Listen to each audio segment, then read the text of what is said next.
बात हुई है सर आज भारतीय जनता पार्टी का हमारा पूरा विधायक दल महामहिम राज्यपाल महोदय जी को मिला है और मिलकर के हमने अपनी बात उनके समक्ष रखी है कि जिस प्रकार से विधायक इंस्टीट्यूशन को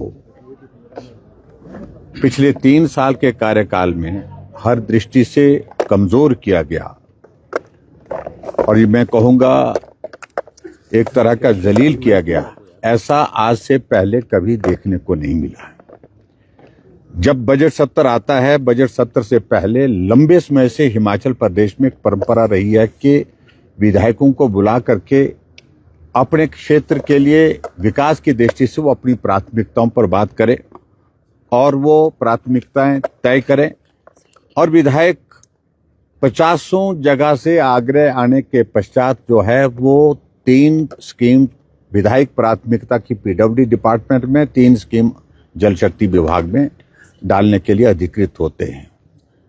हम पिछले 3 वर्षों से विधायक प्राथमिकता में अपनी प्राथमिकताएं दर्शाते हुए लोगों के बीच में बताते हैं कि हमने ये स्कीम आपके इस क्षेत्र की सड़क की है, चाहे पुल है, चाहे वो पानी की स्कीम है, वो हमने विधायक प्राथमिकता में डाल दी। लोग उम्मीद करते हैं कि हमने जो डाला है, जो प्राथमिकता में जो डाला है, उसको बजट आएगा। लेकिन 3 साल के कार्यकाल में विपक्ष के विधायकों की ओर से दी हुई प्राथमिकताओं पर जो डीपीआर बनने का काम था वो पूर्ण रूप से बंद किया हुआ है। उसमें कोई डीपीआर नहीं बनाई जा रही है। अगर कहीं डीपीआर बनी भी तो नाबार्ड की स्वीकृति के लिए उसको भेजा ही नहीं गया। अगर कहीं गलती से चले भी गई तो उन स्कीमों को जो है वहीं पर रोक करके जो है वापिस लेकर के जो है वो उस पर पैसा नहीं दिया जा रहा है। यानी कि पिछले 3 वर्ष के कार्यकाल में विपक्ष के विधायकों के क्षेत्र में जो विधायक प्राथमिकता उन्हें डाली है उस पर कोई भी काम नहीं हुआ। अगर कोई स्कीम अगर नाबार्ड की सैंक्शन हुई भी है, वो स्कीम है वो जो पहले डाली गई थी, पहले डालने के बाद उनकी स्वीकृति प्रदान हुई है। एक तो ये बात हमने कही कि ये उचित नहीं है। दूसरा विषय कि हिमाचल प्रदेश में आपदा के इस लंबे दौर से 2023 में, 24 में भी थोड़ी बहुत हुई और 25 में बहुत ज्यादा आपदा का आना हुआ, जिसके कारण जान माल की क्षति हुई है। विधायकों को विधायक निधि मिलती है अपने क्षेत्र के विकास के लिए, 2 करोड़ 10 लाख रुपए मिलता है। अभी अगला बजट सत्र आने को है, लेकिन अभी तक विधायक क्षेत्र विकास निधि की सिर्फ 2 इंस्टॉलमेंट यानी कि 55 लाख की 1 करोड़ 10 लाख रुपए स्वीकृत हुई है। बाकी अभी तक जो है आधी विधायक क्षेत्र विकास निधि का पैसा अभी तक जारी ही नहीं हुआ।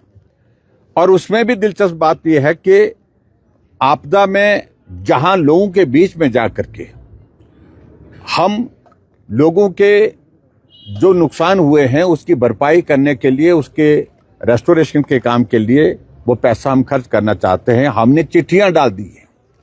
चिट्ठियां जाने के बाद उन लोगों को बता दिया कि आपके क्षेत्र के लिए, इस स्कीम के लिए हमने इतना पैसा स्वीकृत किया है, लेकिन अभी तक जो है उसमें पैसा ही आगे जो है वो स्वीकृत नहीं किया गया है, वो रिलीज नहीं। चिट्ठी जा चुकी है लेकिन उसके बावजूद पैसा रिलीज नहीं किया गया है। ट्रेजरी से पैसा रोक रखा है। इसके अलावा आगे और बढ़कर के बात आप अंदाजा लगाइए कि विधायक इंस्टीट्यूशन की हालत क्या है।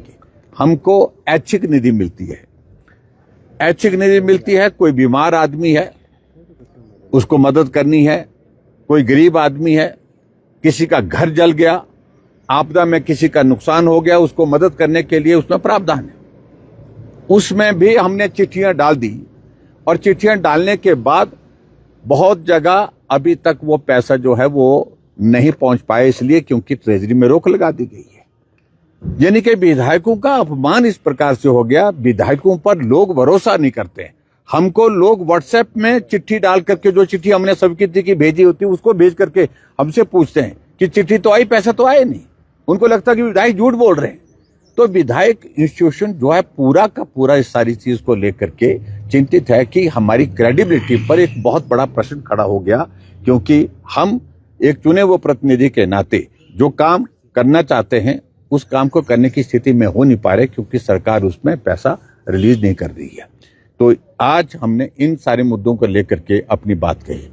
इसके अलावा विधायक प्राथमिकता के लिए हमने पिछले कल विधायक दल की बैठक रखी थी, उसमें चर्चा की और चर्चा करने के बाद हमने फैसला किया कि सारे विधायक अपनी अपनी बात करने के लिए अपने क्षेत्र की बात को और प्रदेश से जुड़े हुए विषय को लेकर के विधायक प्राथमिकता की बैठक में रखेंगे, जोरदार ढंग से रखेंगे और जिन मुद्दों पर आज हम राज्यपाल महोदय जी से मिले हैं इन मुद्दों पर अंदर भी बात करेंगे और उसके बाद मीडिया को भी हमारे 4 जो हमारे सेक्शन जो बने हुए, जो ग्रुप बने हुए हैं, यानी कि 4 बैठकें होंगी एनुअल प्लानिंग की बैठकें जो 4 हैं, तो चारों बैठक में एक हमारा प्रतिनिधि जो है विधायकों में से आप मीडिया के सामने जो है जो अंदर बात कही है उसके बारे में जिक्र वहीं पर करेगा। विशेष सत्र भी सर आरडीजी जिस तरह से बंद किए उसको लेकर सरकार ने यहाँ पर बुलाने को लेकर राज्यपाल को प्रस्ताव भेजा है 17 फरवरी को। विपक्ष जाएगा उसमें, किस तरह से देखेगा? देखिए, अभी तो प्रस्ताव गया है उनकी ओर से, सत्र होता है कब होता है अभी हमें जानकारी नहीं, हमें सुनी है, आप लोगों से ही जानकारी हम प्राप्त हुई है। जब सत्र का नोटिफिकेशन होगा, नोटिफिकेशन के बाद हम विचार करेंगे जाना है कि नहीं जाना है। जा करके अगर हम जाएंगे तो सही है, हम अंदर जाएंगे तो तय है, अगर सत्र बुलाएंगे तो अंदर बात रखेंगे। और रेवेन्यू डेफिसिट ग्रांट पर अगर बुलाएंगे तो मुझे लगता है वैसे तो बजट सत्र जो है वो अब एक्सपेक्टेड है, किसी समय में विशेष सत्र बुलाने की बहुत ज्यादा आवश्यकता नहीं।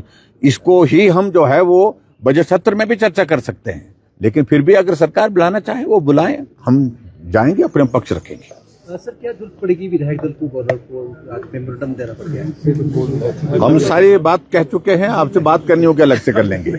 Thank you.